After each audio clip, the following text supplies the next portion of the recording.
शुक्लांबरधरं विष्णुं शशिवर्णं चतुर्भुजं प्रसन्नवदनं ध्यायेत् सर्वविघ्नोपशान्तये।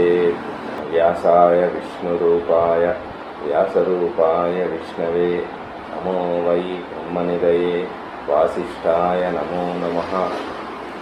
लक्ष्मीं क्षीरसमुद्रराजतनयां श्रीरङ्गदामेश्वरीं दासीभूतसमस्तदेववनितां लोकैकदीपाङ्कुरां श्रीमन्मन्दकटाक्षलब्धविभव ब्रह्मेन्द्रगङ्गाधरां वां त्रैलोक्यकुटुम्बिनीं सरसिजां वन्दे मुकुन्दप्रियां। सिद्धलक्ष्मीर्मोक्षलक्ष्मी विजयलक्ष्मी सरस्वती श्रीलक्ष्मी वरलक्ष्मीश्च प्रसन्ना मम सर्वदा।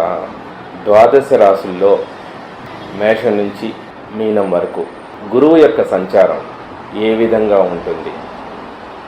ప్రస్తుతం గురువు కర్కాటక రాశిలో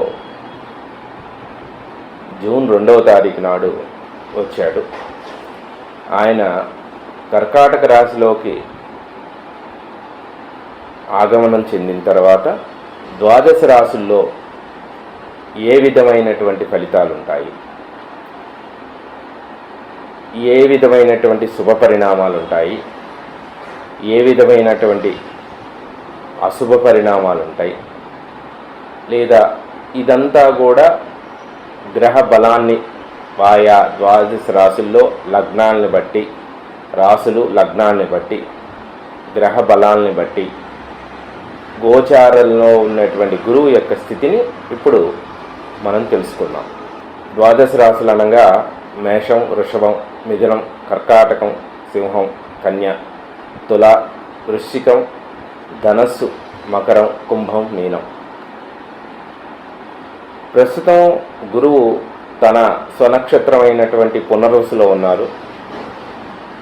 అయితే పునర్వసులో ఉన్నటువంటి గురువు విశాఖ అలానే పూర్వాభాద్ర నక్షత్రాలకు కూడా ఆయనకి అధిష్టాన దేవత.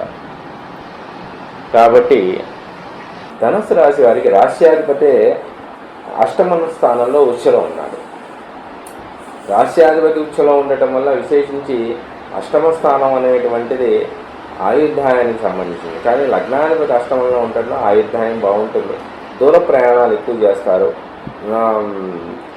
అలానే సీక్రెట్ సైన్స్ ఆఫ్ అంటే పిహెచ్డి చేసే వాళ్ళకి, లోతుగా అంటే విద్యాస్థానంలో ఎక్కువ విద్య అంటే పీజీ, పిహెచ్డిలో వివిధమైనటువంటి డిఫరెంట్ కేటగిరీస్ చేసే వాళ్ళకి చాలా బాగుంటుంది.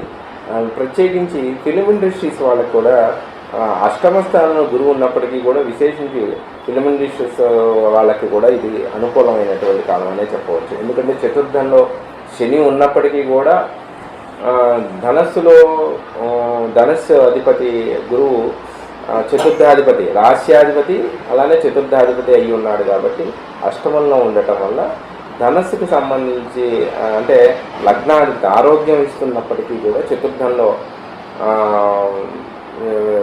ఫిలిం ఇండస్ట్రీస్కి సంబంధించిన వాళ్ళు, అలానే ఉపదేశం తీసుకున్న వాళ్ళు, విద్యా సంబంధమైన విషయంలో వాళ్ళు, గృహాలకు సంబంధించిన వాళ్ళు, వీళ్ళందరూ కూడా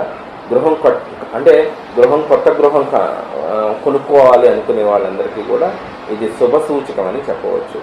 కాకపోతే ఉద్యోగ ఆరోగ్యాలకి సంబంధించి వాహన ప్రమాదాలు, వాహనానికి సంబంధించిన విషయంలో చాలా జాగ్రత్తగా ఉండాలి.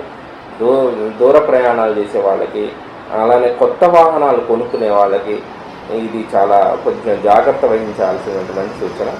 అలానే ఒక రకంగా కొత్త వాహనం కన్నా వాహనం రాకపోతే కనుక సెకండ్ హ్యాండ్లో వాహనాలు తీసుకోండి, అంతేకాని కొత్త వాహనాలు తీసుకుని ఇబ్బంది పాలు అవ్వద్దు. కాబట్టి వీరికి ప్రత్యేకించి అమ్మవారు యొక్క విశేషించి లలితా సహస్రనామం చదువుకుంటే కనుక అన్ని విషయాల్లోనూ విద్య, ఉద్యోగము, అలానే ఆదాయం విషయంలో మంచి ఉన్నత స్థితి, కార్యం అనేటువంటిది, జయం అనేటువంటిది కూడా విశేషించి కనబడుతుంది. విశేషించి లలితా సహస్రనామం అనేటువంటిది చాలా మంచిదని ప్రత్యేకమైన సూచన.